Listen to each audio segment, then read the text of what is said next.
Teman-teman semuanya, malam ini kita sharing tentang diam. Benar gak sih? Benar ya? Tentang diam. Dan saya nggak mau ngebahas dari sisi fikih, hukum diam, terus nanti ada juga yang bertanya tentang hukum puasa diam, puasa nggak ngomong, dan seterusnya. Karena memang dakwah saya agak sedikit menghindari perdebatan fikih. Kita akan coba renungkan beberapa kisah tentang diam yang ada di dalam Al-Quran. Setidaknya ada 4 apa 5 gitu kisah tentang amazingnya diam itu di dalam Al-Quran. Yang menurut saya nih, setelah saya coba tadabbur beberapa ayat tentang kisah diam ini dalam Al-Quran, ternyata sama, poinnya tuh sama di antara semua kisah. Bahwa diam kalau kita lakukan itu tepat dan kita punya alasan yang jelas, maka diam itu akan menjadi jalan lahirnya keajaiban dalam hidup kita.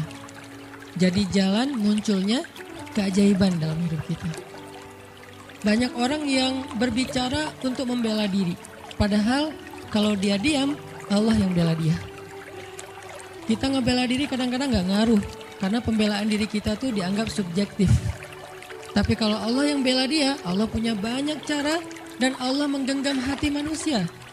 Sehingga ketika misalnya kita ribut dengan seseorang, setelah kita menjelaskan duduk perkaranya, kita ngejelasin yang sebenarnya terjadi apa, udah cukup diam. Dan jangan melanjutkan perdebatan. Kenapa? Biar nanti sisanya Allah yang akan beresin. Nah, ini butuh apa untuk bisa kayak gini nih? Butuh iman. Karena kalau kita imannya lemah, kita kayak agak meragukan Allah bakal ngebelain kita. Padahal kita dalam posisi yang benar, mungkin kita akan terus-terusan bela diri. Kita akan tulis panjang sampai di scroll, kita akan narasi dengan kata-kata, kita akan berdebat, kita akan kerahkan semua teman-teman yang bisa ngebelain kita akan cari semua argumen, kita akan cari semua kesalahan dia dibalikin. Semua cara ini adalah cara orang untuk membela diri dengan cara berucap. Ternyata di Al-Quran Allah pernah menceritakan kepada kita cara membela diri dengan diam. Bahkan kadang-kadang ketika kita membela diri dengan berucap, justru Allah menjauhkan dirinya dari kita. Allah pergi. Kenapa Allah pergi dari kita, berpaling dari kita?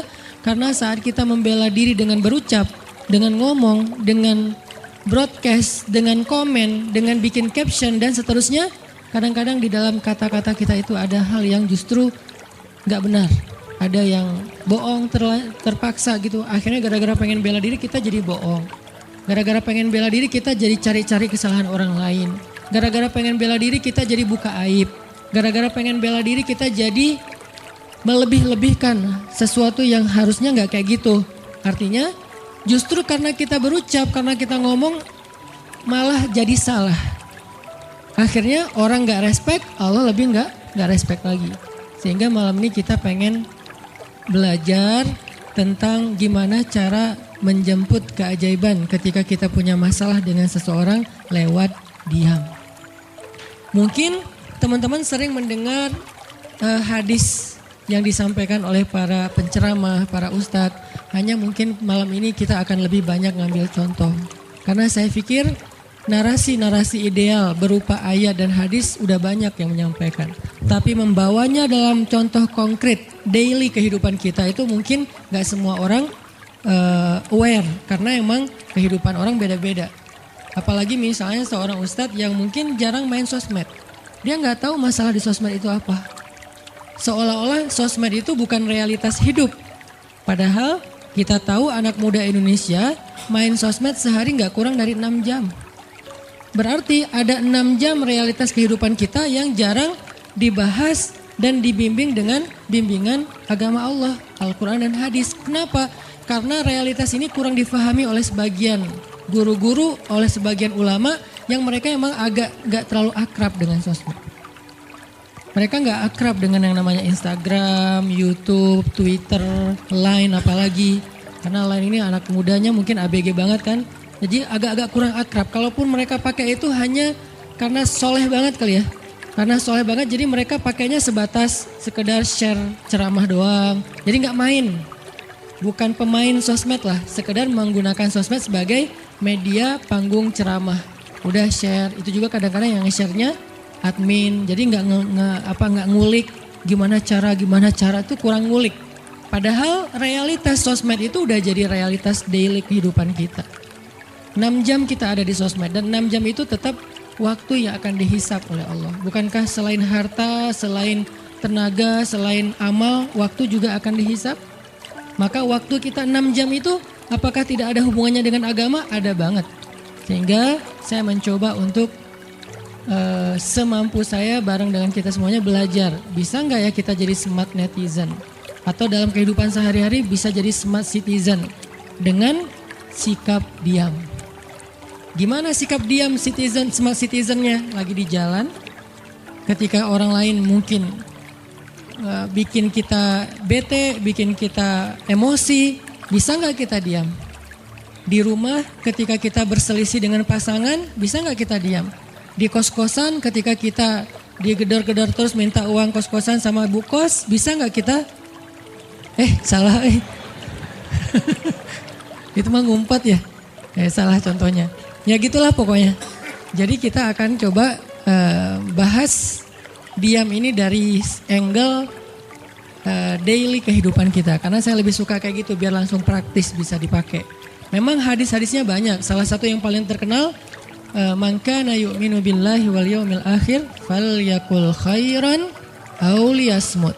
Cuman contohnya doang yang beda-beda. Narasinya sama, kontennya sama. Cuman contohnya beda tergantung angle seorang ustadz dan wawasan kehidupan yang dia jalanin. Dia hidupnya sebagai apa?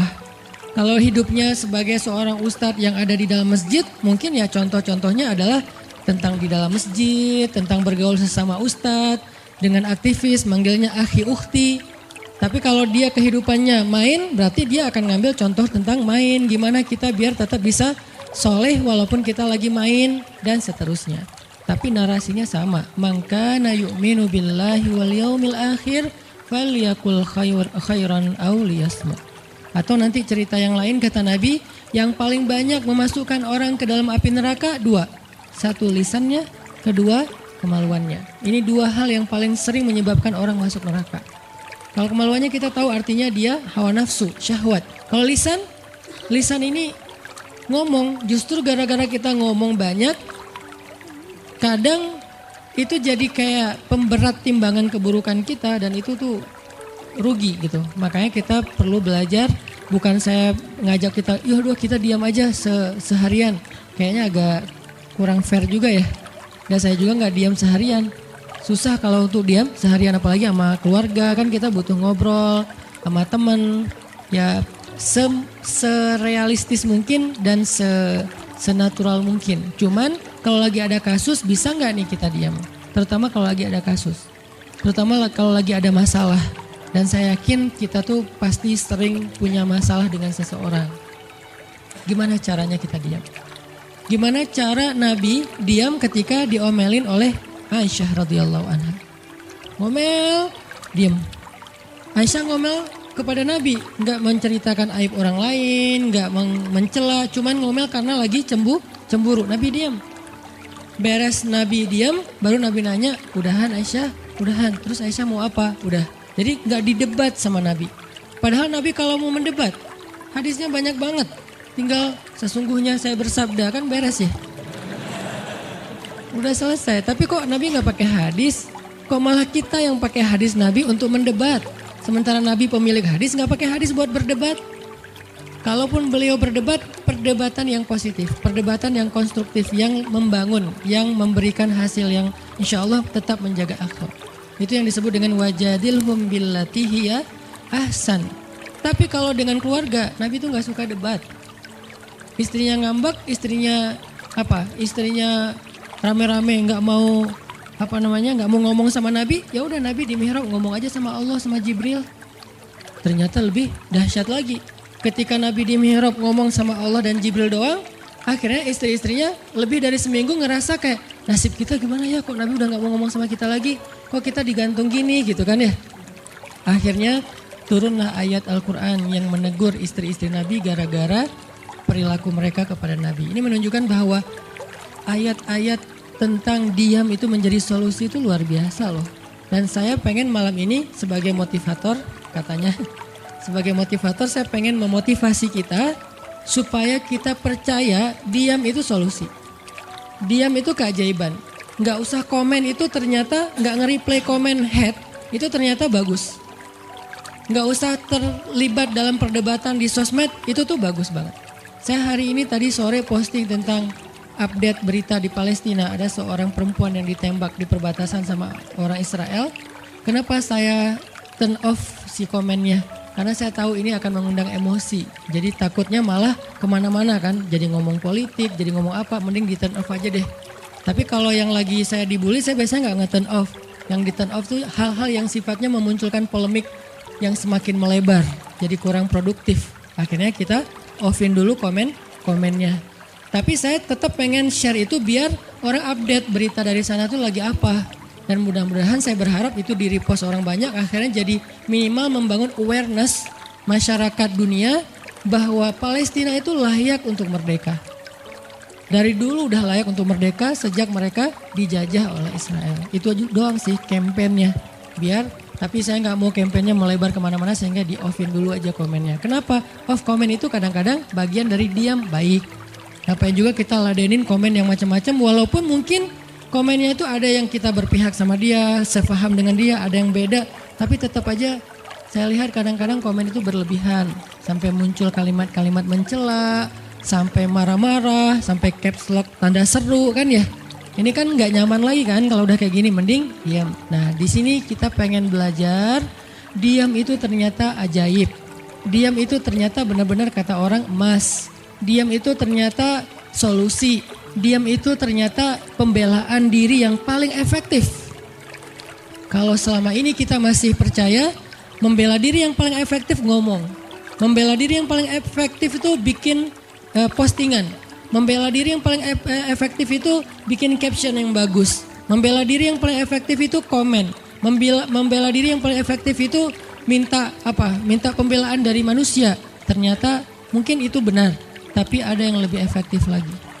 Membela diri dengan diam. Dan gimana cara membela diri dengan diam sampai mendatangkan keajaiban? Itu yang akan kita coba renungkan malam ini. Oke, yang pertama kita akan baca kisah diam di surat Maryam, surat favorit saya. Coba teman-teman buka surat Maryam, surat 19. Di dalam surat ini ada 2 adegan diam. Pertama, adegan diamnya Nabi Zakaria. Yang kedua, adegan diamnya Maryam.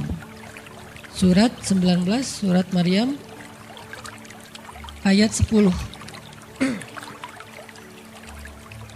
Sekaligus kita pengen belajar. Kalau kita lagi diam pas kita dicerca, ketika kita disakiti, ketika ada masalah dengan seseorang, kalau kita diam kita ngapain gitu kan gitu ya. Nggak diam doang kan, kita ngapain. Nah di sini kita belajar surat 19, surat Maryam ayat 10 dan 11. Kita tilawah bareng-bareng ya. Saya baca habis itu teman-teman ikutin. A'udzu billahi minasy syaithanir rajim. Bismillahirrahmanirrahim. Qala rabbi ij'al li ayah. Qala ayatuka alla tukalliman nasa thalatha layalin sawiyya. فخرج على قومه من المحراب فأوحى إليهم أن سبحوا بكرة وعشيا.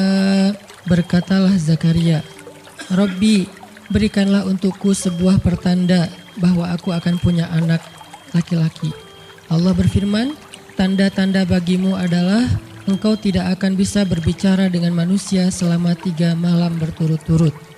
Maka keluarlah Zakaria kepada kaumnya dari mihrabnya dan memberi mereka isyarat supaya mereka bertasbih kepada Allah setiap pagi dan petang. Ini adalah adegan ketika Nabi Zakaria dapat berita gembira akan punya anak laki-laki. Karena Nabi Zakaria berdoa minta anak laki-laki dari sejak nikah sampai usia 80 tahun. Kurang lebih sekitar 50 tahun berdoa. Lama banget, ya Allah beri anak, ya Allah beri anak. Sampai iparnya udah punya anak keren namanya Maryam. Iparnya adalah Imran. Udah punya anak keren banget, cewek, solehah, dari kecil udah beribadah di Masjid Aqsa. Zakaria masih minta anak, ya Allah, ya Allah, ya Allah. Sampai puncaknya Zakaria ngelihat Maryam dapat makanan dari langit. Zakaria datang ke mihrab Maryam, terus di situ udah ada makanan yang bukan dibawa oleh Zakaria. Zakaria nanya, "Anna laki hadza ya Maryam?" Maryam dapat dari mana makanan ini? Kata Maryam, "Huwa min indillah," dari Allah, kata Maryam. Gimana caranya? Kata Maryam, Allah punya cara sendiri. Allah yarzuqu may yasha bighairi hisab. Terserah Allah gitu. Masya Allah, Masya Allah. Zakaria kagum sama Maryam, langsung pergi ke mihrabnya Zakaria, sholat, dan di dalam sholatnya Zakaria berdoa, hunalika da'a Zakaria rabbah. Di saat itulah Zakaria benar-benar nangis berdoa kepada Allah, ya Allah, Rabbi habli min ladunka dzurriyyatan thayyibah innaka sami'ud du'a. Ya Allah, beri saya anak seperti dia, seperti Maryam. Engkau maha mengijabah doa dan saya enggak pernah berputus asa meminta kepadamu. Udah 50 tahun lebih. Tiba-tiba Allah bilang, ya Zakaria, inna nubasyiruka bi ghulam ismuhu Yahya lam naj'al lahu min qablu samiyya. Zakaria, sekarang kami akan perkenankan doamu, kamu akan punya anak, beri dia nama Yahya. Belum pernah ada anak seperti dia yang soleh di muka bumi. Zakaria kaget, walaupun doa, tapi beliau masih berpikir kayak, gimana caranya saya punya anak? Ini kayak tarik-tarikan antara logika manusia dengan iman. Imannya percaya Allah Maha Kuasa, tapi logikanya gimana caranya? Istri saya udah tua, saya juga udah tua. Lalu Nabi Zakaria bertanya untuk biar lebih tenang, supaya logikanya nggak ragu lagi. Kalau imannya udah mantap, tinggal logika. Zakaria tanya, beri saya ij'al li ayah, beri saya bukti, tanda, gimana cara saya punya anak. Kata Allah, tandanya, alla tukalliman nas salasa layalin sawiyya. Kamu tiba-tiba nggak bisa ngomong. Kamu sehat, kamu nggak punya masalah, tapi kamu nggak bisa ngomong. Mau ngomong tuh gak bisa. Kamu bisa tilawah, kamu bisa zikir, tapi kamu gak bisa ngomong. Bisa subhanallah, subhanallah, subhanallah. Bisa alhamdulillahi rabbil alamin. Gak bisa. Jadi baca Quran, kalau ada Quran, tapi dulu kan Taurat ya. Baca Taurat bisa, zikir bisa, hayya ala sholah, kalau azan ada azannya bisa. Pokoknya semua bisa kecuali mau ngomong tuh gak bisa. Masya Allah ya, luar biasa. Kenapa? Karena Allah pengen Zakaria zikir aja 3 hari. Jangan ngomong dengan manusia walaupun ucapannya baik kecuali zikir. Jadi kalau mau ngomong dengan manusia, subhanallah, masya Allah, alhamdulillah, bismillah. Cuman gitu doang ngomongnya. Gak bisa, lu mau kemana? Gak bisa. Insya Allah gitu. Jadi cuman bisa zikir. Saking Allah pengen Zakaria menghabiskan 3 hari sebelum Allah tunjukkan keajaiban hanya dengan berzikir. Apa poinnya di sini? Kalau kita pengen ada keajaiban dalam diam, maka isilah diam kita dengan zikrullah. InsyaAllah nanti kita lanjutkan setelah sholat isya. Bismillahirrahmanirrahim. Teman-teman semuanya, kita lanjutkan tadabbur kita terhadap ayat di surat Maryam. Ayat 10 dan 11, kisah keajaiban yang diperoleh oleh Nabi Zakaria alaihissalam. Dengan Allah anugerahkan untuk beliau anak yang super duper keren luar biasa yang bernama Yahya alaihissalam. Dan salah satu cara Allah subhanahu wa ta'ala mendidik Nabi Zakaria untuk menjemput keajaiban itu adalah Allah menyuruh Zakaria untuk diam dan mengisi diamnya dengan zikratullah bukratan wa asiyya. Mengingat Allah pada waktu pagi dan pada waktu petang. Artinya diisi dengan zikir. Dan waktu itu Nabi Zakaria menurut ulama tafsir, beliau tidak cacat lisannya, benar-benar bisa ngomong. Hanya tidak bisa bicara dengan manusia tapi bisa berzikir. Jadi beliau bisa zikir, bisa mengucapkan kalimat-kalimat Alkitab yaitu Taurat. Beliau bisa membaca ayat-ayat Allah, beliau bisa mengucapkan kalimat bismillah dan seterusnya, tapi nggak bisa ngomong dengan manusia. Dan itu terjadi selama 3 malam. Dan akhirnya setelah 3 malam, Nabi Zakaria tiba-tiba dapat berita gembira kalau istri beliau hamil. Ini pelajaran penting banget buat kita. Kalau ini pernah berlaku terjadi kepada Nabi Zakaria, keajaiban dengan cara kayak gini, maka ini juga akan terjadi kepada kita. Itulah alasan kenapa kisah tersebut direkam dalam Al-Quran, supaya dia menjadi pelajaran hudan lil muttaqin. Itu kenapa Allah katakan Al-Quran hudan lil muttaqin, petunjuk bagi orang yang bertakwa, orang yang pengen memperbaiki diri, orang yang pengen dapat solusi. Muttaqin, orang yang pengen wa may yattaqillaha yaj'al lahu makhraja, dapat jalan keluar. Wa yarzuqhu min haitsu la yahtasib, dikasih rezeki yang enggak terduga-duga. Wa may yattaqillaha yaj'al lahu min amrihi yusra, diberikan kemudahan. Wa may yattaqillaha yaj'al lahu yukaffir anhu sayyi'atihi, dihapuskan semua dosa. Wa yu'dhim lahu ajra, dikasih reward yang berlipat-lipat. Maka siapa yang pengen dapetin keajaiban-keajaiban orang bertakwa itu, maka jadikanlah Al-Quran sebagai petunjuknya, hudan lil muttaqin. Nah, gimana cara kita jadiin Al-Quran sebagai petunjuk? Jawabannya juga ada di ayat yang sama, la raiba fih, jangan ragukan ayat-ayat Al-Quran, termasuk kisah-kisah yang ada di dalamnya. Sehingga kalau kita benar-benar percaya kisah Nabi Zakaria mendapatkan keajaiban dengan cara diam dan zikir, maka kita coba terapin itu dalam masalah hidup kita, insya Allah kita juga akan mendapatkan keajaiban dan kejutan seperti yang didapatin oleh Nabi Zakaria. Itu pesan poin yang ada di dalam ayat 10 dan 11 surat Maryam. Sehingga buat sebagian orang yang mungkin ngerasa selama ini sering disakiti, sering dicuekin, sering didebat, sering diapain, jangan terlalu diladenin. Kadang-kadang ada teman saya nanya ke saya, Ustadz, ini ada yang ngomongin Ustadz gini di sosmed, perlu kita balas nggak nih? Saya bilang udah diamin aja. Itu tuh santai, tapi sebetulnya itu ada kayak alasan kenapa saya memilih sikap itu, bukan karena kayak males ribut. Sebetulnya kadang-kadang kan ribut itu kayak nyenengin ya, kayak olahraga emosi gitu kan. Rame-rame di sosmed itu kayak asik kan, kayak kita ngegame gitu kan. Jadi nge-replay komen-komen orang kayak lucu-lucuan gitu. Saya pernah lihat Rachel V-nya bagus juga sih. Ini bukan dalam hal negatif tapi positif, makanya saya sebutnya nama. Rachel itu kan main kemarin ke Australia sama New Zealand. Terus dia lagi foto-foto gitu di sana bareng dengan suaminya. Tiba-tiba ada yang komen, Sel, lo nggak cocok di tempat itu. Tempatnya bagus tapi gara-gara lo jadi kurang bagus gitu. Terus dia jawab, ya gue nggak cocok tapi dompet gue cocok, kata dia. Kadang-kadang perlu digituin juga sih ya, biar paham. Karena kata Ustaz Abdul Somad, sombong kepada orang yang sombong adalah sedekah. Tapi itu mah pilihan. Rasal memilih sikap santuy. Tapi dengan dia guyonin, kalau saya memilih sikap diam aja deh. Karena saya takut kalau saya ngomong malah jadi panjang debatnya. Dan saya merasa nggak mampu untuk selalu membela diri dengan argumen. Karena membela diri dengan argumen kadang-kadang ya kalau bahasa Ustaz Umar Mita, orang yang mencintaimu tidak butuh alasan. Orang yang membencimu tidak akan menerima alasan. Jadi kayak ya udahlah, diamin aja. Ternyata dengan kita diam muncul aja keajaiban. Banyak keajaiban. Jadi benar-benar saya percaya banget diam itu tuh keajaiban. Dan itu berlaku dalam dakwah, berlaku dalam masalah keluarga.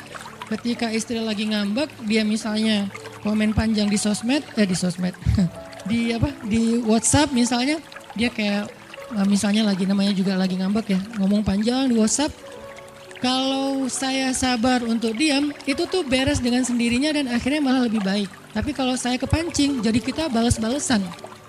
Sepanjang hari WhatsAppan terus nggak beres-beres, tapi hasilnya makin lama tuh tangan pegel, hati panas. Karena kayak pengen dia balas apa? Oh balasin lagi, balasin lagi. Terus aja gitu habis energi dan kerasa gitu capeknya tuh luar biasa. Tiba-tiba muka jadi lebih tua gitu kan ya. Tiba-tiba berkerut semua. Terus warna kulit makin doff gitu. Ini gara-gara efek stres kali ya. Jadi intinya adalah jangan diladenin.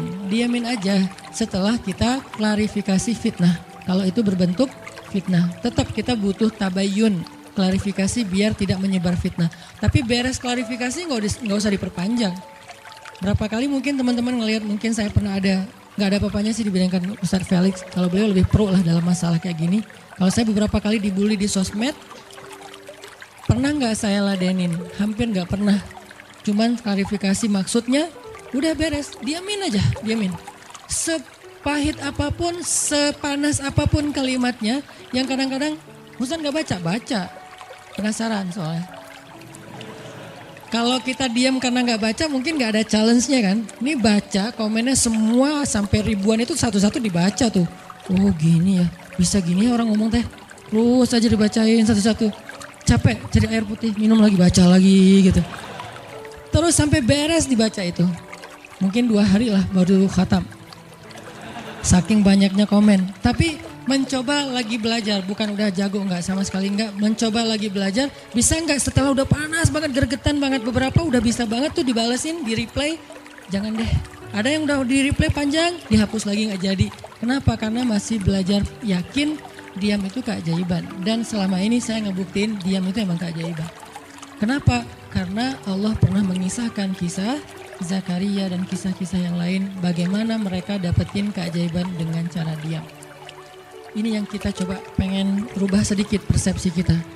Nggak selalu bela diri dengan ngomong, kadang kita bela diri itu dengan diam. Nggak selalu kita dapetin keajaiban itu dengan hanya mengandalkan manusia, tapi justru kita dapetin keajaiban saat kita mengandalkan Allah Subhanahu wa taala. Itu tuh dahsyat. Yang kedua, sekarang setelah Nabi Zakaria dapat keajaiban anak yang soleh banget, sampai Allah kisahkan di ayat 13 gimana solehnya dia, 14, 15 dan seterusnya. Sekarang kita baca kisah kedua, yaitu kisah Sayyidah Maryam, yaitu ada di ayat 26. Petikannya ada di, cuplikannya ada di ayat 26. Kalau kisah Maryam mah dimulai dari ayat 16 ya. Tapi yang masalah diam itu ada di ayat 26, 27, 28 dan 29.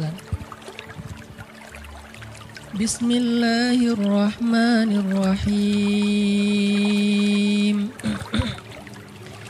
فكلي واشربي وقري عينا فإما ترين من البشر أحدا فقولي إني نذرت للرحمن صوما فلن أكلم اليوم إنسيا فأتت به قومها تحمله قالوا يا مريم لقد جئت شيئا فريا يا أخت هارون ما كان أبوك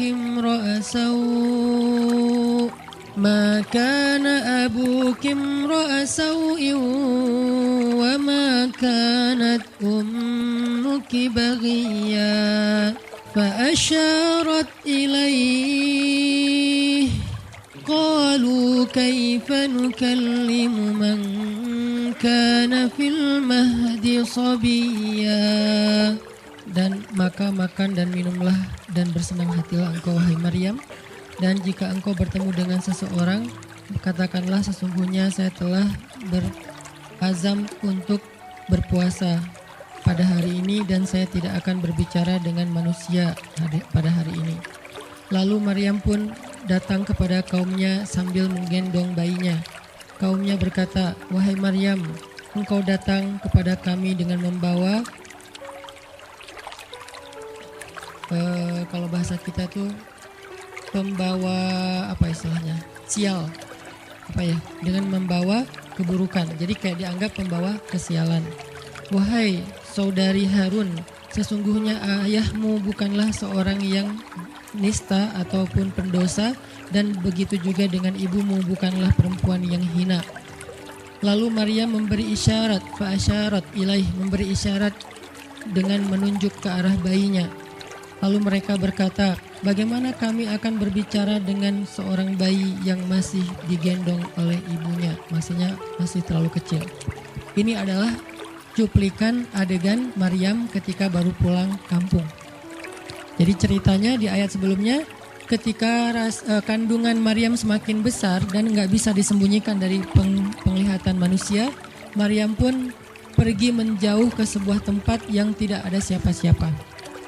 Fahamalathu fantabadat bihi makanan qasiyya. Dia menjauh, mengucilkan diri ke tempat yang gak dilihat oleh siapa-siapa sampai melahirkan. Jadi kurang lebih sekitar 3 bulan 4 bulan Maryam gak ada di Al-Quds, gak ada di di Masjidil Aqsa dan sekitarnya. Dia pergi mengasingkan dirinya supaya tidak ada yang menghujat Maryam karena ngelihat perutnya sudah semakin besar dan dia gak punya suami. Setelah melahirkan, akhirnya Allah perintahkan Maryam untuk pulang. Setelah Allah ngasih makan, minum dan kebahagiaan buat Maryam, fakuli washrabi wa qarri aina, dengan adegan korma yang menjatuhkan buah-buah rutop dan seterusnya, pulanglah Maryam. Nah, Maryam tahu ketika dia pulang dengan membawa bayi, dia pasti akan dihujat, dicela, dicaci maki, dibully oleh kaumnya. Lalu Allah memberi kepada Maryam bekal. Gimana cara ngadepin yang kayak gitu-gitu? Kata Allah, kalau kamu ketemu manusia, ketemu orang-orang, ketemu kaummu, bilang ke mereka, saya tidak berdebat hari ini. Saya nggak akan berdebat. Jadi dia tetap bisa ngomong. Tapi dia bilang, saya nggak akan berdebat. Saya nggak akan bicara dengan siapapun hari ini, karena saya sudah bernazar untuk diam. Bilang kayak gitu kepada kaummu. Maka fa'atat bihi qaumaha tahmiluh. Maka datanglah Maryam kepada Al-Quds, kepada kota Al-Quds dengan membawa bayinya yang digendong.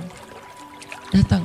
Baru dari ujung kota kelihatan Maryam, muncullah orang-orang Bani Israel semuanya rame di pasar-pasar mereka, semuanya menghadang Maryam. Maryam tiba-tiba dihadang di gerbang kota Al-Quds. Gak boleh masuk kota Al-Quds. Tadinya ada yang satu orang lihat, Maryam. Langsung dia datang ke kota, dia umumkan ke semua orang, wahai Bani Israel, perempuan yang hina yang kita cari-cari sekarang sudah datang membawa bayi haramnya, membawa bayi selingkuhnya, membawa bayi hasil zinanya. Akhirnya orang-orang yang ada di Masjidil Aqsa, yang ada di rumah-rumah, yang ada di pasar, semuanya berkumpul di depan gerbang kota. Menghalang Maryam masuk. Kebayang gak perasaan Maryam?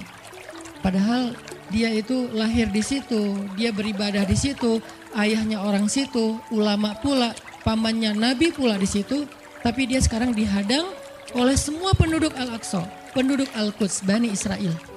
Ketika Maryam mendekat, mereka mengatakan, ya Maryam, laqad ji'ti syai'an fariyya. Ini bahasa Al-Quran. Kalau aslinya lebih tercela daripada ini, karena ini bahasa Al-Quran yang tinggi, Allah menggunakan bahasa simbolik saja. Yang terjadi, mereka mencela Maryam. Mereka bilang, Maryam kamu pembawa sial, Maryam kamu perempuan hina, Maryam kamu tukang zina, Maryam kamu selingkuh, Maryam kamu ternyata pelakor, segala macam. Kebayang gak seorang perempuan yang mulia dituduh dengan kata-kata kayak gini? Sedih, pengen jawab, pengen bilang, saya ini gak pernah berbuat dosa, ini nih Allah yang ngasih kepada saya gak punya suami dan saya diberikan anak yang suci dan segala macam. Enggak. Tanya kepada Zakaria kalau nggak percaya, saya punya buktinya segala macam. Nggak usah, diam aja. Maryam bisa ngomong kalau mau. Maryam by the way adalah perempuan secerdas Sayyidah Aisyah. Dia itu kayak Aisyah cerdasnya, kayak Khadijah bijaksananya, kayak Fatimah lembutnya, kayak Asia sabarnya. Maryam itu istimewa. Sampai sebagian ulama mengatakan Maryam satu-satunya nabi dari perempuan. Satu-satunya nabi dari golongan perempuan. Sebagian kecil ulama ada yang menyebutkan demikian. Sehingga mereka menyebut Maryam alaihassalam. Saking Maryam ini keren banget, istimewa banget. Tapi jumhur ulama sejarah mengatakan Maryam bukan nabi, tapi dia perempuan solehah, orang soleh. Bahkan 1 dari 4 perempuan sempurna di muka bumi. Dan tidak ada yang kelima. Cuman ada 4. Kamula minar rijali katsir, kata Nabi. Laki-laki yang sempurna itu banyak, yaitu para rasul dan para nabi. Walam yakmul minan nisa illa arba'ah. Tidak ada perempuan yang sempurna kecuali 4. Asiyah istri Fir'aun, kemudian Maryam anaknya Imran, kemudian Khadijah istri Rasulullah, dan Fatimah bintu Rasulullah. Artinya Maryam ini istimewa banget. Dia kalau mau argumen, dalilnya lebih banyak daripada para rabi-rabi Yahudi yang ada di situ. Karena ketika Maryam dulu berkhidmat di Masjidil Aqsa, Maryam itu nggak belajar seperti yang lain-lain. Karena kan dulu orang Bani Israel itu paling anti sama cewek ya. Buat mereka perempuan itu kasta kedua. Seolah-olah perempuan itu nggak punya hak yang sama dengan laki-laki. Laki-laki punya hak belajar di Masjidil Aqsa, perempuan nggak boleh. Ini kesenjangan gender di masa Bani Israel dulu. Jadi kalau ada yang mau nuduh Islam sebagai tidak memperhatikan masalah gender, dia harusnya baca sejarah. Justru Islam, Al-Quran, Taurat, Injil mengangkat perempuan untuk setara dengan laki-laki. Awalnya perempuan itu hina di masyarakat Bani Israel, dianggap pembawa sial. Sampai masyarakat jahiliyah sebelum Islam datang, apa yang terjadi dengan bayi perempuan? Dibenamkan dalam pasir hidup-hidup, dibunuh, dilempar dari bukit supaya mati langsung seketika. Kenapa? Termasuk Umar pernah membunuh bayi perempuan. Umar radhiyallahu an. Kenapa dia sedih banget? Karena dia ingat masa lalu ketika dia pernah membunuh bayi perempuan. Kenapa mereka membunuh bayi perempuan? Karena dianggap perempuan ini membawa sial. Tapi datang Islam mengubah tradisi itu. Mengubah persepsi publik. Yang tadinya perempuan dianggap hina, dalam Islam dikatakan surga ada di bawah telapak kaki ibu. Muncul harga diri perempuan naik. Apalagi sebaik-baik kalian yang paling baik untuk istrinya dan aku yang paling baik untuk istriku di antara kalian. Muncul lagi hadis kalau seandainya laki-laki mau bersabar terhadap istrinya, maka harusnya dia bersabar 70 kali sehari kalau dia disakiti oleh istrinya. Yang ke 71 baru dia boleh marah. 70 belum boleh marah. Jadi perempuan, ibu-ibu, istri kalau mau bikin suaminya sebel sampai 69. Atau 70 boleh lah. Tapi yang ke 71, nah ini udah layak dimarahin. Tapi kan gak pernah ada sampai 70 kan. Paling juga 10%-nya lah, 7 kali sehari. Dan itu istiqomah setiap hari. Hari ini kok kamu gini lagi sih, kemarin udah beda hari. Jadi beda hitungannya, 0 lagi mulai dari awal. Tapi nanti ada hadis penyeimbang. Nabi itu kan bijaksana banget. Yang diajarin bukan cewek doang, cowok juga diajarin. Ketika hadisnya supaya memuliakan perempuan ada, nanti ada lagi hadis laki-laki. Seandainya seorang perempuan menjilat luka dan darah dan nanah di tubuh suaminya, itu belum bisa membayar satu saja kebaikan suami kepada dia. Jadi menjilat lukanya aja belum bisa bayar kebaikan, terus ngapain marah-marah coba. Sehingga dua-duanya ada nasihat untuk suami. Kalau istrinya lagi ngambek, namanya juga lagi sedih, ya udah kamu sabar aja 70 kali. Untuk istri, jangan ngambek karena kalau kalian berbuat baik aja belum bisa bayar kebaikan mereka. Terus gimana dong Ustadz? Ya udah, sekarang solusinya adalah sama-sama mengambil sisi baiknya. Kayak gitu nasihat Nabi. Makanya saya agak kurang setuju kalau khutbah Jumat itu memakai hadis menjilat darah dan nanah. Karena yang dengar suami. Wah bener nih khutbah Jumat, saya senang banget khutbah Jumat hari ini. Pulang-pulang, mah tadi khutbah Jumat keren banget. Nih mah, kebenaran aku catat. Nih mah, gak bisa.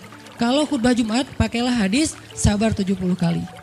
Menasihati suami. Kalau majelis taklimnya ibu-ibu, masalah tadi seandainya saya boleh menyuruh manusia sujud kepada manusia, saya suruh sujud istri kepada suami. Masing-masing ada hadisnya, jangan disilang. Ini gak bijak dalam ceramah, karena harusnya memberi nasihat yang bisa memperbaiki, bukan menambah tuntutan baru.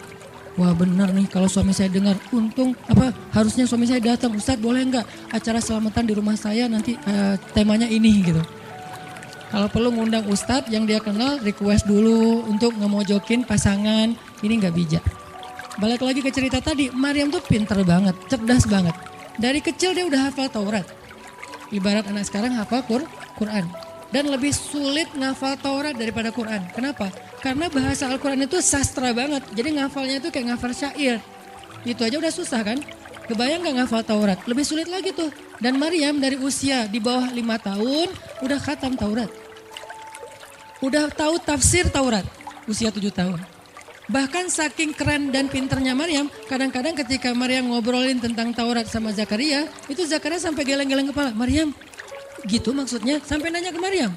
Gitu om maksudnya. Nah, Maryam ngomongnya ke Zakaria udah kayak ngajar gitu. Saking pinternya Maryam. Jadi hadis-hadis Zakaria Maryam hafal. Kan para anbiya itu punya hadis kan. Hadis Zakaria dihafal oleh Maryam. Tauratnya Musa dihafal oleh Maryam. Kebijaksanaan para nabi dihafal oleh Maryam. Dia dari usia 10 tahun itu udah jadi ulama besar Maryam. Artinya kalau misalnya orang mau berargumen dengan Maryam, dia punya banyak bahan. Dia punya banyak narasi. Dia lagian Maryam itu pintar ngomong. Tapi Maryam diam. Jadi kalau kita ngerasa pintar ngomong, pintar komen, pintar apa, tetap aja kita punya alasan harusnya kita diam. Karena Maryam yang lebih daripada kita ternyata juga diam. Akhirnya Maryam diam. Dikatakan ya ukhta Harun. Diingatkan lagi dengan kemuliaan keluarga Imran. Ya ukhta Harun ma akana abuki imra'asau wa ma kanat ummuki baghiya. Ayah kamu itu Imran loh Maryam, kamu enggak malu punya bayi di luar pernikahan sementara keluarga kalian itu keluarga baik-baik. Apa kamu tega menyakiti ayahmu, mencoreng nama besar dan nama baik keluarga besarmu? Dan seterusnya. Maryam makin luar biasa, panas banget, sedih banget. Dan Maryam itu yang lebih berat lagi teman-teman. Mungkin kalau kita digituin agak kebal ya. Terutama cowok lah. Cowok kalau digituin agak kebal karena emang kurang berperasaan sih kalau cowok ya.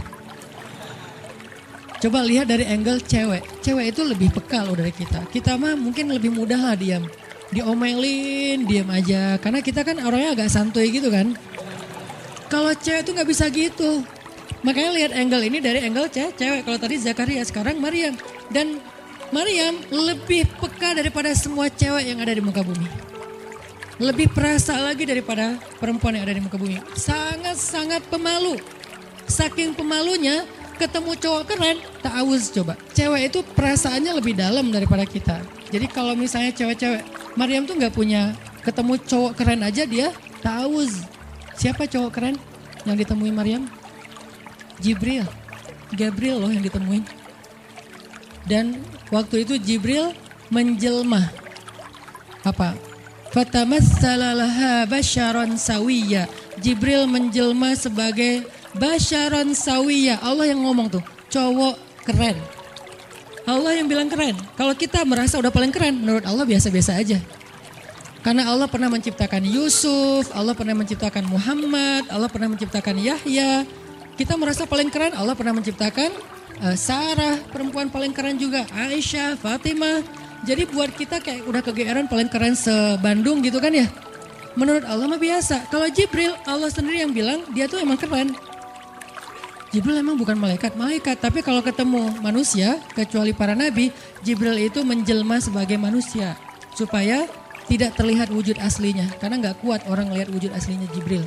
Nabi Muhammad aja pertama ngelihat Jibril dengan wujud aslinya pas di Gua Hira itu lari tuh. Takut, saking ngerinya Jibril tuh. Jangankan manusia, malaikat aja segan sama Jibril. Jibril lewat, malaikat gak berani malaikat. Kenapa saya bilang kok disegani? Allah yang bilang di Al-Quran. Dia itu malaikat yang disegani.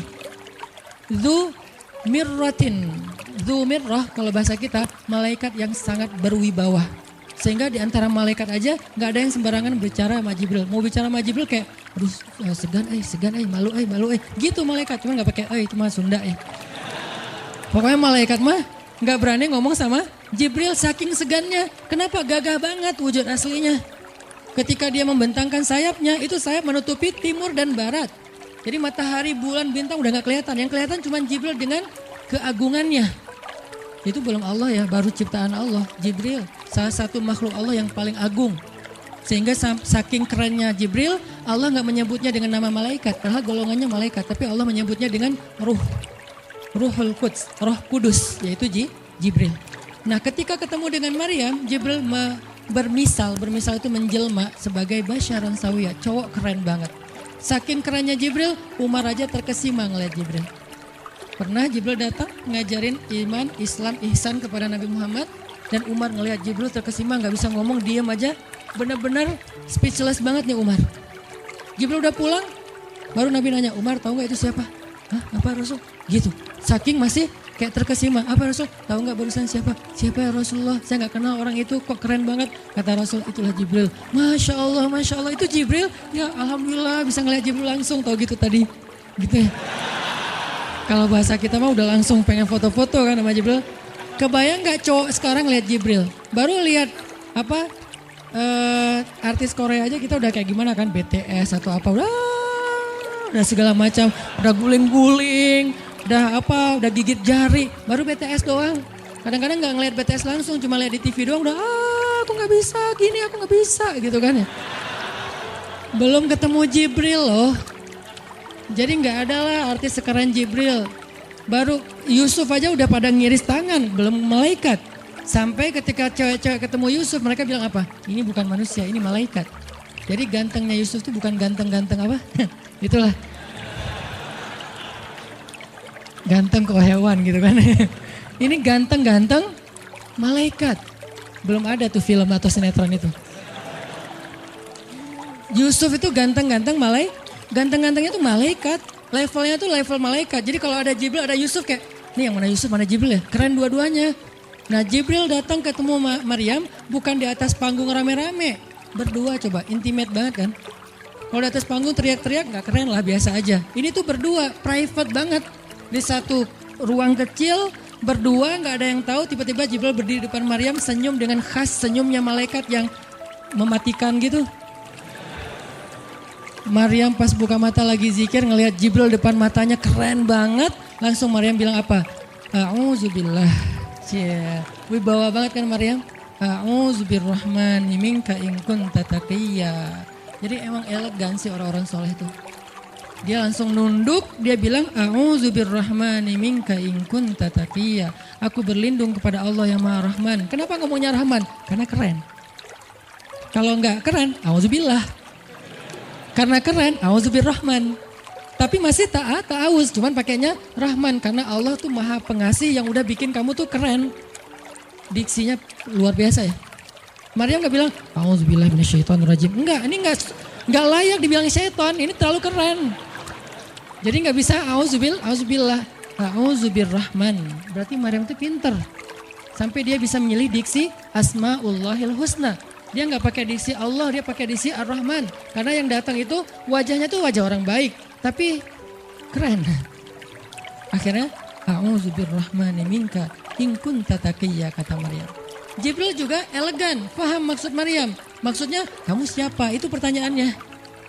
Maryam nggak nanya, kamu siapa ya? Enggak gitu. Kan gaya culun-culun kayak caper gitu kan. Kak, kamu siapa ya? Aku ada salah sama kamu. Enggak gitu sih Maryam ngomongnya. Saking elegannya Maryam, dia nanya kamu siapa tapi pakai kalimat zikir. Keren gak sih? Kita kadang-kadang zikir, A'udzubirrahmani minka in kunta taqiyya. Artinya apa Mbak? Sama-sama gak elegan ya. Kalau Maryam sama Jibril dua-duanya elegan. Bahasa orang elegan tuh emang banyak kode sih. Jadi kita mah yang polos-polos kayak gini, yang remeh-remeh rempeyek gak jelas gini, ya nggak akan paham kalau nggak baca tafsir. Makanya kalau mau theater of mind, baca Quran itu pakai tafsir, pakai kisah, baru kita ngerti kondisinya. Oh gitu banget ya, dahsyat banget ya kejadian waktu itu. Jibril datang dengan wujud yang kerennya. Maryam pengen nanya, kamu siapa? Kok tiba-tiba masuk ruangan saya? Tapi bahasanya A'udzubirrahmani minka in kunta taqiyya. Aku berlindung kepada Allah yang Maha Baik darimu kalau kamu takut kepada Allah. Maksudnya kamu siapa? Takut gak kamu sama Allah? Baru Jibril mengatakan, saya adalah utusan Allah, berarti malaikat, untuk memberi kabar kepadamu kalau kamu akan punya anak. Baru Maryam melihat, gimana saya punya anak? Ya udah ada obrolan nih. Dan mereka udah biasa aja, oh Jibril saya kira siapa? Udahlah gak mungkin. Artinya udah kayak gitu nih kesolehan Maryam. Artinya Maryam itu orang yang sangat peka banget, perasaannya dalam banget. Terus nanti ketika Maryam melahirkan anak, tahu gak kata-kata Maryam apa? Ya laitani mittu qabla hada wa kuntu nasyam mansiya.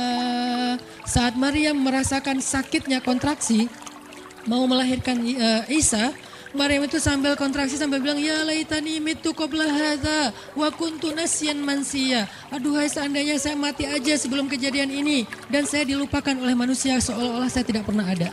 Kenapa Maryam ngomong kayak gini? Maryam ngebayangin betapa malunya dia nanti kalau harus membawa bayinya ketemu Bani Israel yang pada bawel. Bani Israel itu terkenal kaum yang paling bawel. Bawelnya banget. Kalau kita baca Al-Baqarah itu isinya kebawelan Bani Israel. Kata Nabi Musa, sembelihlah Al-Baqarah. Al-Baqarah itu kan banyak, yang warna apa? Cari yang warnanya bersih. Yang bersih kan juga ada belang-belangnya gak dikit. Terus yang beratnya berapa kilo, yang dari mana, dari Bali atau NTB atau dari mana, bawel banget. Udahlah cari aja seekor sapi, sembelih beres. Tapi nanya lagi, bertele-tele. Itulah Bani Israel. Dan Maryam tahu banget karakter kaumnya. Jangankan dengan fitnah kayak gini nih, ketemu Nabi yang udah menyampaikan hal yang benar aja, itu di debatnya tuh habis-habisan. Apalagi dengan kondisi Maryam. Makanya Maryam takut banget, dia nggak kuat menanggung malu. Kalau kita mungkin masih kuatlah nanggung malu. Kadang-kadang malah malu-maluin gitu kan. Kalau Maryam gak kuat nanggung malu, berarti orang yang seperti ini harusnya kan berat banget untuk diam kan. Gak akan kuat diam, harusnya dia ngomong gitu, dia belain diri.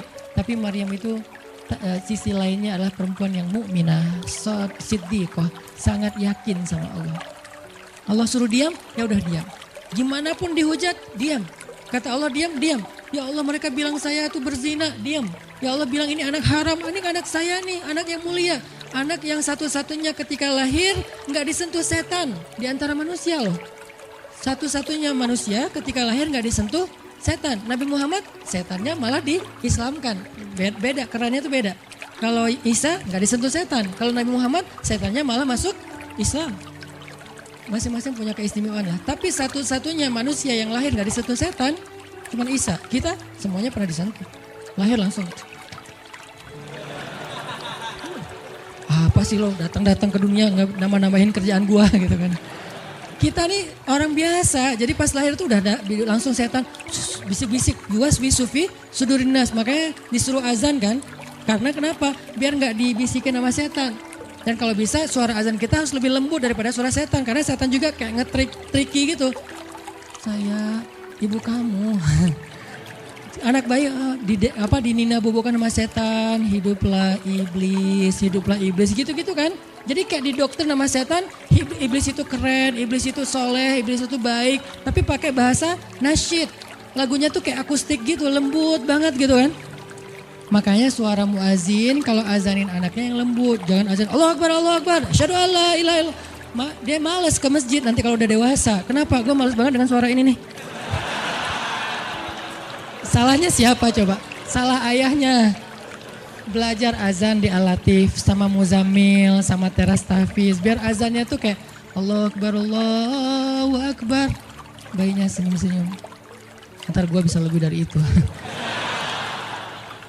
Canda. Intinya adalah Maryam itu pemalu banget. Jadi dia bisa banget untuk ngebales. Tapi dia diam. Sampai akhirnya fa'asyarat ilaih. Dia memberi isyarat. Arti memberi isyarat, dia nunjuk ke arah Isa alaihissalam yang masih digendong. Kalau kalian mau ngomong aja sama bayinya. Allah yang nyuruh kayak gitu. Makin kayak marah dan makin menjadi-jadi orang Bani Israel ketika Maryam memberi isyarat nunjuk ke arah Isa. Mereka bilang, ya Maryam, kamu udah gila apa? Sekarang kamu nyuruh kami bicara dengan bayi yang masih dalam gendongan ibunya. Benar, Maryam tuh ternyata udah stres gila. Dia gara-gara ditinggal sama selingkuhannya, sekarang dia jadi orang gila. Wah, luar biasa tuduhan kepada Maryam. Maryam diam aja sedih, nahan air mata. Tapi bukan emotikon yang menggenang air mata di sini ya. Nahan aja air mata sampai kemudian Allah datangkan keajaiban, jadikan bayinya bicara. Qala, Isa bicara. Panjang lagi omongannya Isa. Ibuku ini baik, ibuku begini-begini, saya itu hamba Allah, saya itu anak yang suci, saya itu begini-begini. Sampai beres baru mereka pada pulang karena mereka merasa terbantahkan semua tuduhan palsu mereka kepada Maryam. Masuklah Maryam, disambut mulia oleh beberapa orang. Maryam itu perempuan mulia, Allah mendatangkan dia sebagai keberkahan. Tadi dituduh pembawa sial, sekarang disebut pembawa berkah. Mulailah Maryam terkenal. Isa dididik, kemana Isa pergi, anak-anak kecil segengnya Isa pengen jadi temannya Isa. Gue temannya Isa lo, gue temannya Isa lo. Gak lama kemudian Isa jadi temannya Yahya. Ketika dia udah bisa main sama Yahya, main berdua sama Yahya. Kemana-mana berdua, Yahya, Isa. Tapi usianya agak jauh berbeda. Ketika Yahya udah masuk SD, Isa barulah lahir. Jadi kayak agak sekitar 7-10 tahun lah kurang lebih mereka jarak usianya. Tapi pas Isa udah remaja, mereka udah nyambung ngobrol. Nah, kelebihan masing-masing, kalau Yahya ini penghafal kitab Taurat, datang Isa, Yahya menghafal kitab Injil. Yahya Nabi, Isa Rasul, satu level di atas Nabi. Kalau Nabi mengikuti ajaran Rasul sebelumnya, kalau Rasul membawa ajaran baru. Jadi sebelum Isa lahir, Yahya mengikuti ajaran Musa dengan kitab Tauratnya. Setelah Isa lahir, Yahya mengikuti ajaran Isa dengan kitab Injilnya. Jadi bisa dibilang Nabi yang mengikuti dua ajaran Rasul, Yahya alaihissalam. Dia menghafal dua kitab suci sekaligus, Taurat dan Injil. Perempuan Maryam radhiyallahu anha, dia menghafal kitab Taurat dan Injil dari anaknya sendiri. Inilah kisah Maryam yang mendapatkan keajaiban dengan cara diam. Terakhir kisah Nabi Muhammad SAW ketika beliau apa ya bahasa lebih tepatnya, dalam tanda petik ya, biar nggak bisa disalahin. Kayak didiemin lah sama istri-istri beliau. Gara-gara istri-istrinya ngambek. Di dalam surat At-Tahrim, surat 66, coba kita buka. Surat 66. Ini juga kalau teman-teman baca kisah surat ini tuh luar biasa ya. Kita kayak baca novel atau kayak nonton film, keren banget. Saya emang senang banget dengan sirah Nabi dan para anbiya, dan terutama kalau sirah ini berbentuk storytelling, bukan data sejarah ya. Karena membaca data sejarah itu emang agak-agak liar sih. Tapi kalau storytelling kan kita adegan ya. Wah seru ya. Itu lebih keren daripada Disney, Marvel, Endgame, satu apalah. Lebih seru baca sirah kalau kita paham. Surat 66 ayat 4. Ayat 5. Ayat 5. Itu tuh ceritanya, saya langsung ke ceritanya aja. Ceritanya kan waktu itu Nabi itu punya kebiasaan kalau habis asar sampai maghrib Nabi ngapain, pertanyaannya. Apa sih yang dilakuin Nabi antara asar dengan maghrib? Ternyata kebiasaan Nabi di hari Jumat antara asar bukan hari Jumat, di hari-hari biasa antara asar dengan maghrib itu adalah keliling ke rumah-rumah istrinya. Antara asar dengan maghrib itu waktu family time lah, keliling antara rumah-rumah istrinya. Kalau nggak habis dalam satu hari, besok dilanjutin. Nah hari itu Nabi datang ke rumah Maria yang dari Mesir itu, istri beliau yang dari Mesir, Maria Kiptiyah. Dan lama di rumah Maria, nggak pulang, nggak pindah-pindah gitu. Sementara Hafsah sama Aisyah udah nungguin Nabi di rumahnya Aisyah berdua. Karena emang Hafsah sama Aisyah ini kan ngegeng banget ya berdua ya, kayak soulmate banget lah. Walaupun sama-sama istri Nabi, tapi mereka kayak fair berdua tuh nggak ada masalah. Kalau yang dengan yang lain mereka cemburu. Nungguin di rumah Aisyah.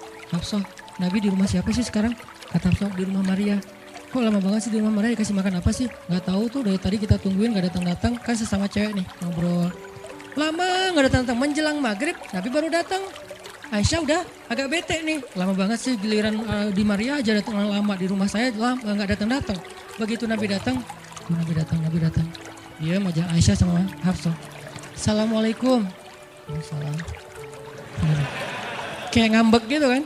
Kata Nabi, Aisyah kenapa? Hafsah kalian kenapa? Kata Aisyah, ya iyalah sedih. Kok di rumah Maria lama banget dikasih makan apa sih, enak ya? Kata Aisyah. Enggak makan apa-apa, cuma minum madu. Oh kata Hafsah, pantesan kok bau mulutnya gak enak. Pasti madunya gak benar tuh di sana tuh. Iya gak benar, jangan minum madu lagi kata Aisyah. Kata Nabi, ya udah mulai sekarang saya gak akan minum madu lagi. Demi apa? Menyenangkan hati Aisyah. Aisyah langsung yes, Nabi gak akan minum madu lagi. Demi saya, berarti saya kan istimewa banget. Kenapa bisa istimewa? Karena aslinya Nabi itu hobi banget minum madu. Kayak saya mungkin senang minum kopi. Tapi demi istri, mulai sekarang saya gak akan ngopi lagi. Kan istri saya ngerasa, wah demi aku tuh dia gak mau ngopi lagi. Kan keren kan? Akhirnya Aisyah ngomong ke istri-istri yang lain. Kalian tahu gak? Kata Aisyah. Kayak ngomong di grup gitu kan? Tapi grupnya bukan grup WhatsApp, grup mereka gitu. Kalian tahu gak? Nabi sekarang gak akan minum madu lagi loh. Kenapa? Karena aku. Wah keren ya Aisyah, istimewa banget ya. Sampai Nabi rela gak minum madu. Paham madu itu baik. Nabi senang juga demi Aisyah. Ya demi aku gitu. Akhirnya Aisyah bahagia. Allah gak ridho. Begitu Nabi ngomong kayak gitu, Allah turunkan ayat pertama surat At-Tahrim. Ya ayuhan Nabi. Jibril langsung turun. Ya Rasulullah ada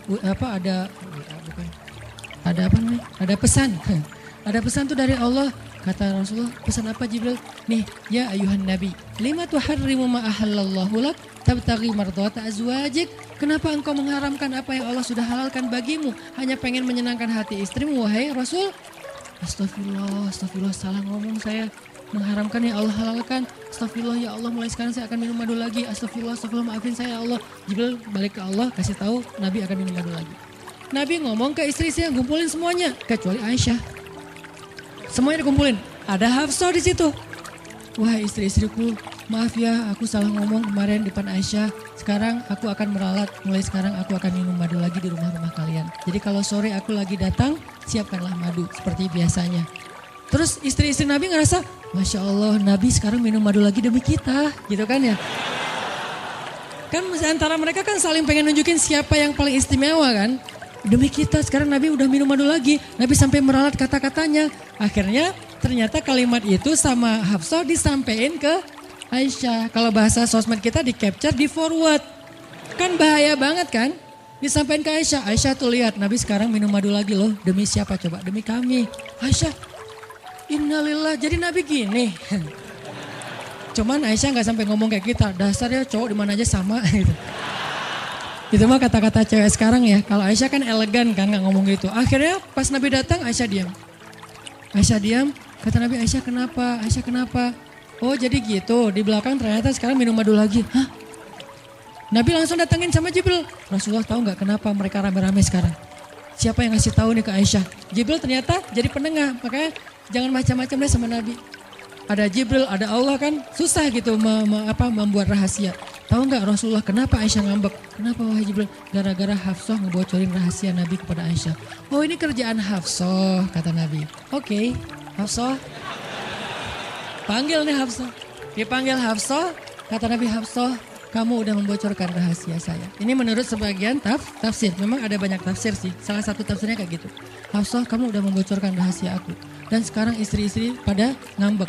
Istri yang lain juga ikut ngambek sekarang gara-gara Nabi kayak sekali minum madu, sekali gak minum madu. Yang lain pada diam semuanya. Datang ke rumah Ummu Salamah. Assalamualaikum Ummu Salamah, waalaikumsalam. Tadi kayak aku belum selesai jemuran, dah langsung pergi jemuran. Gak mau ngomong sama Nabi. Maria, assalamualaikum, waalaikumsalam. Kayaknya tadi aku lagi sibuk nyetrika deh. Jadi gak ada yang mau ngomong sama Nabi. Diam semuanya. Nabi kan jadi sedih kan. Gara-gara siapa coba? Gara-gara Hafsah. Akhirnya Nabi bilang, Hafsah, aku kecewa banget dengan sikap kamu. Kamu gak jaga rahasia aku. Sekarang aku antar kamu pulangnya ke rumah Umar. Bahasa lainnya diceraikan. Hafsah dicerain sama Nabi. Kerennya Hafsah pas digituin, dia cuma nangis. Dia gak bilang, ya Rasulullah, Rasul tega nyerain saya, terus saya gimana? Gitu. Enggak. Rasulullah cuma masalah madu doang, cuma masalah capture dan saya forward doang kayak gitu, langsung diceraikan. Tega banget sih Rasulullah. Rasulullah gak punya hati apa? Enggak. Hafsah tuh diam. Ini nih keajaiban diam yang lain ya. Diceraikan sama Nabi. Innalillah, astagfirullahaladzim. Hafsah yuk kita pulang ke rumah Umar. Ya Rasulullah pulang aja. Baik banget nih Hafsah, soleha banget. Jadi by the way emang semua istri Nabi itu soleha. Cuman namanya perempuan kadang-kadang muncul sifat dasarnya mereka cemburu, mereka sedih, mereka baper. Tapi itu manusiawi dan perempuan yang soleha pun merasakan hal itu. Hafsah pulang ke rumah Umar. Assalamualaikum, waalaikumsalam. Dibuka sama Umar. Ya Rasulullah. Hafsah langsung masuk ke kamarnya. Ya Rasulullah, anak saya bikin salah apa? Pasti dia nyakitin Rasulullah ya. Maaf ya Rasulullah. Langsung Umar marah-marah. Hafsah, kamu ngapain dekat sama Rasulullah? Hafsah diam aja. Dimarahin habis-habisan sama Umar. Umar tahu sendiri, sayang banget kan sama Nabi. Ketika ada masalah antara Nabi dengan anaknya, pasti yang dimarahin anaknya, bukan Nabi. Nabi pulang, Hafsah diomelin sama Umar. Diam aja, nggak ngomong apa-apa. Diam. Akhirnya Jibril turun. Jibril turun, ya Rasulullah ada pesan dari Allah. Apa wahai Jibril? Di surat At-Tolak, surat putus. Kan At-Tolak itu artinya diputusin. Bahasa ini pesantrennya dicerai. Turun surat At-Tolak. Kata Jibril, Allah nyuruh kamu raji'ha ya Rasulullah. Raji'ha innaha qawwamah sawwamah. Fa innaha min azwajika fil jannah. Wahai Rasulullah, rujuk Hafsah, rujuk Hafsah. Disuruh rujuk. Allah gak reda Rasul menceraikan Hafsah. Tahu nggak kenapa Allah begitu membela Hafsah ketika Hafsah ada masalah dengan Rasul? Salah satunya karena Hafsah diam. Harusnya Allah ngebela Rasul. Umar aja ngebela Rasul. Sahabat-sahabat ngebela Rasul karena Rasulullah selalu benar. Tapi Allah ngebela Hafsah. Kenapa? Karena Hafsah diam. Sebegitu ajaibnya diam. Sampai ketika ada seorang perempuan bermasalah dengan kekasih Allah, Allah malah membela perempuan ini, bukan kekasihnya. Raji'ha ya Muhammad. Rujuk Hafsah, rujuk Hafsah. Dia itu istrimu di dunia dan di surga. Akhirnya Rasulullah, jadi saya rujuk wahai Umar. Ya Hafsah masih nangis di kamarnya. Balik lagi Rasulullah naik onta ke rumah Hafsah. Assalamualaikum, waalaikumsalam. Ya Rasulullah udah saya marahin tuh. Hafsah kata Umar, udah gak apa-apa Rasulullah, udah gak usah bersedih. Udah saya marahin habis-habisan dia tuh. Kata Rasulullah, Umar, aku pengen ngomong sama Hafsah. Ya Rasulullah jangan, biar saya aja ngomong. Dia emang gak bisa ketemu sama Rasul. Ya Umar, aku pengen ketemu sama istriku. Hah, istrimu? Hafsah itu Rasulullah. Keluar lagi Hafsah. Soleha banget, lembut banget. Keluar. Ada apa ya Rasul? Hafsah tuh gak marah-marah. Ada apa Rasul? Hafsah, aku pengen ngomong sama kamu. Umar diam bingung. Kata Rasulullah, Hafsah, aku ingin ajak kamu balikan. Romantis gak sih? Rasul pengen ngajak Hafsah balikan. Kok balikan sih Ustaz? Ya rujuk kan balikan. Rujuk artinya kembali ya balikan. Hafsah balikan yuk. Umar bingung, hah balikan? Hafsah, Allah yang nyuruh aku untuk merujuk kamu. Umar makin bingung, Hafsah kamu keren banget. Sampai Allah belain kamu gitu. Kata Nabi, Hafsah, Allah turunkan ayat khusus tentang kamu di surat ini. Umar makin bingung, sampai turun ayat, Masya Allah, anakku ini subhanallah, Masya Allah gitu kan ya. Akhirnya, ya Rasulullah, Allah sampai menurunkan ayat tentang masalah ini. Alhamdulillah, Hafsah sujud syukur, Hafsah nangis, Hafsah langsung meluk Rasul. Umar, aduh gimana nih? Udah beres gitu, Hafsah dibawa pulang sama Rasul. Boncengan berdua, Hafsah boncengan sama Rasul. Naiklah mereka, mobil mereka yang bermerek onta itu. Gimana cara pulangnya? Di depan rumah Umar, Rasulullah langsung berlutut, langsung ngasih tangan buat Hafsah. Hafsah megang tangan Nabi, injak lutut Nabi, naik ke atas onta. Itu tuh romantis banget. Lalu Rasulullah bonceng Hafsah. Tadi kan cerita Hafsah dicerai sama Nabi itu kan heboh di grupnya istri-istri Nabi kan. Hafsah dicerai loh. Jangan-jangan kita juga dicerai. Soalnya Nabi udah gak mau ngomong sama kita. Astagfirullah. Jadi grup Nabi, istri-istri Nabi itu pada khawatir kalau mereka juga sama nasibnya dengan Hafsah. Pada bingung. Tapi tiba-tiba mereka ngelihat Hafsah pulang ke rumahnya dibonceng Nabi. Itu tuh langsung trending loh. Istri-istri Nabi, tahu gak tuh Hafsah dirujuk sama Nabi sampai turun ayat di surat At-Talaq. Oh gitu. Wah Hafsah keren banget ya. Wah istri-istri Nabi pada cemburu pada Hafsah. Diturunkan Hafsah, yang lain pada ngintip Hafsah. Sampai masuk ke rumahnya, Nabi beres di rumah Hafsah, keluar masuk ke masjid, dia aja di masjid. Istri yang lain Nabi gak mau ngomong. Aisyah, Ummu Salamah, Saudah, Maria, Sofia, siapa lagi? Yang Zainab bintu Jahsy, semuanya Nabi diamin, gak mau diajak ngomong. Datang satu-satu, ya Rasulullah mau dibuatin minum apa? Astagfirullah, subhanallah. Datang lagi Aisyah, Rasulullah capek, subhanallah. Diam semuanya, nggak ada yang mau diajak ngomong sama Nabi. Udah mereka akhirnya pada pulang, bingung. Ya nasib kita gimana ya? Tanya ke Hafsah yuk. Sekarang Hafsah jadi kayak selebritinya. Hafsah, pada datang ke rumah Hafsah. Hafsah bantuin kita dong. Sampai Aisyah aja yang tadinya kayak bisa dibilang kayak pemimpin istri-istri Nabi kan. Aisyah paling cerdas, paling disayang sama Nabi. Sekarang Aisyah diam-diam ngomong, Hafsah bantuin dong, kita nih lagi digantung sama Nabi. Kata Hafsah sekarang kan kayak lagi di atas angin gitu. Kalian sih nyakitin Rasul, cie. Hafsah tuh kayak wah lagi masa-masanya Hafsah gitu kan. Hafsah gimana dong? Ya udah ngomong aja langsung sendiri. Rasulullah nggak mau ngomong sama kita. Ya udah coba minta tolong ke ayah kamu Aisyah, kan ayah kamu dekat sama Rasulullah. Akhirnya ngundang Abu Bakar, ya Abu Bakar baca deh tafsir dari ayat-ayat ini.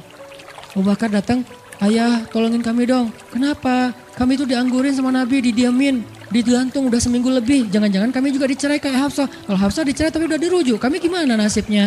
Akhirnya ya udah biar aku yang ngomong sama Rasul. Datanglah Abu Bakar ke masjid. Rasul lagi zikir.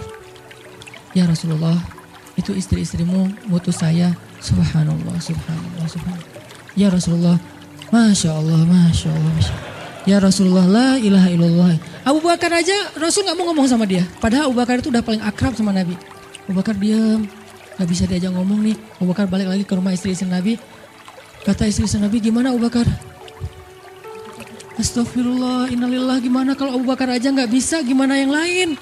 Terus akhirnya datang lagi ke Hafsah. Hafsah bantuin dong, kita udah gak jelas nasibnya nih. Kata Hafsah, ya udah aku minta tolong ayahku ya. Hafsah masih kayak gak mau langsung ke dia gitu. Ya udah aku minta tolong ayahku ya, panggillah Umar. Ayah bantuin mereka dong, nasib mereka sekarang lagi terkatung-katung gitu. Umar marah, kalian sih. Nah, tadi kan yang diomelin Hafsah kan, sekarang diomelin semua istri Nabi diomelin sama Umar. Dan salah satu kalimat omelannya Umar, itu tuh kerennya Umar sampai di-repost sama Allah. Coba, ada gak manusia yang kata-katanya di-repost Allah? Gak ada, cuman Umar. 2 kali kata-kata Umar di-repost oleh Allah. Arti di-repost apa? Ditayang ulang di Al-Quran. Kan repost itu berarti tayang ulang kan? Di-capture, langsung di-copy, paste, langsung ditayangin. Itu tuh kata-kata cuman Umar yang pernah digituin sama Allah. Kata-kata Umar apa? Ayat ke-5. Kata Umar, kalau kalian gak minta maaf sama Nabi, Allah bisa aja mentalak kalian, menceraikan kalian dari Nabi, lalu menggantikan untuk Nabi istri yang lebih solehah, lebih hafizah, lebih bertaubat, lebih baik, lebih cantik, lebih perawan daripada kalian. Itu tuh kata Umar yang ada di ayat kelima. Jadi bisa dibilang ayat kelima adalah ayat reposnya kata-kata Umar. Saking kerennya Umar. Sampai Nabi pernah bilang kalau ada Nabi setelah aku, Umar lah orangnya. Cuman gak ada Nabi setelah aku. Jadi kalau ada orang yang benci sama Umar, saya heran. Dia baca sirah apa? Karena Umar tuh keren banget. Abu Bakar tuh keren banget. Kalau kita baca sirah mereka dahsyat tuh. Dan kalau ada yang bilang Umar sama Ali itu gak akur, aneh juga. Karena Ali memberi nama anaknya. Yang pertama Abu Bakar. Yang kedua Umar. Yang ketiga Utsman. Ketika ditanya sama Umar, ya Abul Hasan kamu memberi nama mereka dengan nama-nama kami, kenapa? Kata Ali, aku berharap mereka jadi orang soleh seperti kalian. Terus gimana caranya? Ali ngasih nama Umar sementara dia benci sama Umar. Gak mungkin dia benci. Masa ngasih nama orang yang dibenci kan? Dek namanya siapa? Namrud. Kok Namrud sih? Kan ayah saya benci banget sama Namrud. Datang lagi dia namanya siapa? Iblis. Kok iblis sih gitu kan ya? Gak mungkin lah. Ngasih nama anak pasti karena sayang. Kayak saya ngasih nama Aisyah, Maryam, Mutia, Yahya, Ertugrul. Itu karena emang saya ngefans dan ngidolain banget dengan nama-nama ini. Yahya, Ayyash, tiga tokoh di situ. Nabi Yahya, Ayyash sahabat Nabi, dan Yahya Ayyash mujahid Palestina. Jadi 3 tokoh sekaligus. Nabi Yahya saya ngidolain banget supaya Yahya jadi anak kecil yang seperti Nabi Yahya menghafal Quran. Kedua, Ayyash itu sahabat Nabi Muhammad. Kemudian yang ketiga, Yahya Ayyash sekaligus itu nama mujahid Palestina yang paling pintar ngerakit banyak senjata-senjata untuk ngelawan Israel. Dan dia dibunuh sama Israel saking Israel benci sama Yahya Ayyash. Untuk membunuh Yahya Ayyash mereka ngebom 1 blok. Untuk membunuh Yahya Ayyash dan mudah-mudahan dia syahid dalam dalam kejadian itu. Artinya saya ngefans gitu. Ali juga kayak gitu. Balik lagi ke cerita tadi, akhirnya ngundang Umar. Umar datang ke Rasulullah. Ya Rasul, saya diutus istri-istrimu. Subhanallah, subhanallah. Ya Rasul, bicara dong, kasihan mereka kayak digantung. Ya Rasul, apakah engkau menceraikan mereka semua? Baru Rasulullah ngeliat ke arah Umar. Rasulullah tersenyum. Rasulullah bilang, enggak wahai Umar. Allahu Akbar kata Umar. Dia langsung takbir. Allahu Akbar. Istri-istri Nabi dengar suara takbirnya Umar itu pertanda, kode. Berarti berita gembira. Istri-istri Nabi juga Allahu Akbar, Allahu Akbar. Rame gitu kan. Umar masuk ke rumah istri Nabi. Wah Umar, Busyra ya Umar, Busyra berita gembira. Wahai Umar, ya berita gembira. Kalian tidak diceraikan oleh Nabi. Tapi jangan macam-macam lagi ya. Ya Umar, ya. Akhirnya sujud syukur semuanya. Beres sujud syukur mereka bilang, kita masak-masak yuk untuk Rasul yuk, syukuran. Di rumah siapa? Ya di rumah Hafsah lah.